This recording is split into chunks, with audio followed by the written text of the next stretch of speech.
In this guide, I'm going to show you guys how to track flight status in Google Maps. Let's get started. First, launch your Google Maps. Now search for the airport you are traveling to or from.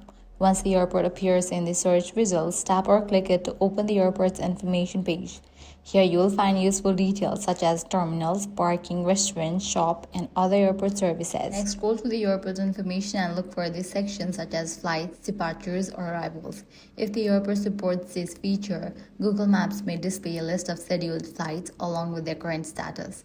Tap or click a flight to view more information. Depending on availability, you may see updates such as on time, delayed, boarding, departed, or landed. If you already know your flight number, you can also enter it directly into the Google Maps search bar.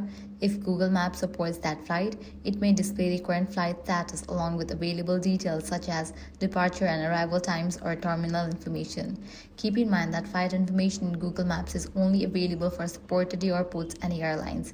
Some smaller airports or certain regions may not display live flight data, and the amount of information available can vary depending on your location and the airline.